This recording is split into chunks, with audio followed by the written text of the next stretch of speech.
एक गांव में एक ईमानदार दुकानदार रहा करता था।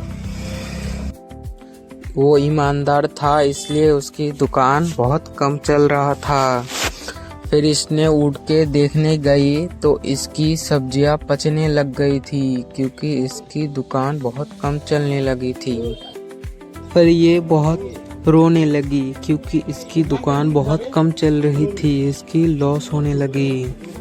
फिर इसने अपनी दुकान पर आकर बहुत रोया। रोने के बाद अपनी बोरे में बैठ गया। बैठे रहते रहते अचानक इसको नींद पकड़ लिया। फिर इसने नींद में एक सपना आया कि एक बूढ़ी माँ इसकी दुकान पर बहुत सारी दुआ देने लगी। सपना में इसने देखा बहुत सारी बूढ़ी माँ आकर इसकी दुकान में दुआ देने लगी। फिर इसने बूढ़ी माँ ने बहुत सारी दुआ दी। दुआ देने के बाद इसने उठ के खड़ा हुआ। खड़ा होने के बाद इसने सपना तोड़ गया। तोड़ने के बाद इसने अचानक देखी इसके दुकान में ग्राहक आने लगे।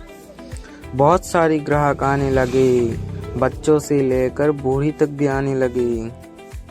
इसके दुकान में बहुत सारे अब चलने लगी। अब इसकी दुकान में बूढ़ी माँ भी आने लगी, सब आने लगे।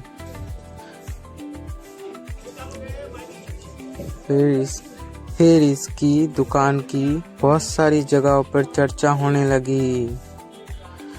फिर देखते ही देखते फिर इसने बहुत सारे लोग चर्चा करने लगे। देखते ही देखते इसकी दुकान में बहुत सारी भीड़ लगने लगी थी। बहुत सारे लोग आने लगे, बहुत भीड़ लगने लगी, बहुत चलने लगी इसकी दुकान। यहीं पर वीडियो को अंत करते हैं।